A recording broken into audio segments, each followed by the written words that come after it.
നയനയ്ക്ക് കുറച്ചെങ്കിലും മനസാക്ഷി കുത്തുണ്ടായിരുന്നെങ്കിൽ ആദർശിനോട് ഇമ്മാതിരിയുള്ള ഒരു പരിപാടി ചെയ്യില്ലായിരുന്നു. ദേവേനി നയനെ സ്നേഹിക്കുന്ന സമയത്ത് നയനയ്ക്കത് തുറന്നു പറയായിരുന്നു ആദർശിനോട്. ആദർശ് പാവം വളരെയധികം അത് കേൾക്കാൻ കൊതിച്ചൊരു സമയമായിരുന്നു. എന്നിട്ടും കൂടി നയന അതൊക്കെ ഒളിപ്പിച്ച് വെച്ചിട്ട് ഇപ്പോൾ അത് ആദർശിൻ്റെ അടുത്ത് ഒരു ഉളുപ്പും ഇല്ലാണ്ട് ആദർശിനോട് മിണ്ടാൻ വേണ്ടിയിട്ട് ഓഫീസിലേക്കൊക്കെ പോയിരിക്കുകയാണ്.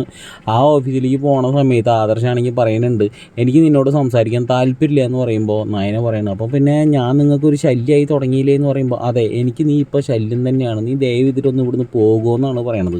പിന്നീട് അനന്തപുരിയിൽ വന്നിട്ട് ദേവേനെ എടുത്ത് നയനെ പറയുന്നുണ്ട്, അമ്മ എനിക്ക് സഹിക്കാൻ പറ്റണില്ല, ഞാൻ പരമാവധി നോക്കി, ആദർശേട്ടൻ അമ്പനും വില്ലിനും എടുക്കണില്ല എന്ന് പറയണം. അപ്പോൾ ദേവേനി പറയാണ്, ഞാൻ എന്ത് ചെയ്യാനാണ് മോളെ, അവന് പല സമയത്ത് പല സ്വഭാവമാണല്ലോ. എന്ത് സ്വഭാവം, ഒരു സ്വഭാവവും ഇല്ല. ആദർശ് എന്ന് പറയണ ആദർശ് നല്ല സ്വഭാവമുള്ള ഒരാൾ തന്നെയാണ്. ദേവേനി ഈ പറയുന്ന നയനെ വളരെയധികം കുറ്റപ്പെടുത്തിയിട്ട് ചവിട്ടി താഴ്ത്തി, എന്താ പറയുക, മുള്ളുമുരിക്കിൻ്റെ മുകളിൽ അടിച്ചമർത്തണ പോലെയുള്ള പെരുമാറ്റമൊക്കെ കാണിച്ചിട്ടുള്ളതാണ്. അപ്പോഴും ഈ ആദർശ് മാത്രമേ നയനെ സപ്പോർട്ട് ചെയ്തിട്ടുണ്ടായിരുന്നുള്ളൂ. ബാക്കി ആരും അധികം സപ്പോർട്ട് ചെയ്തിട്ടുണ്ടായിരുന്നില്ല. അനന്തപുരിയിലുള്ള ഒരുവിധ ആളുകളൊക്കെ നയനെ എതിര് പറഞ്ഞ സമയത്തും കൂടി ഈ പറയുന്ന ആദർശ് ഒറ്റയ്ക്ക് നിന്നിട്ട് നയനയ്ക്ക് സപ്പോർട്ട് ചെയ്തിട്ടുള്ള.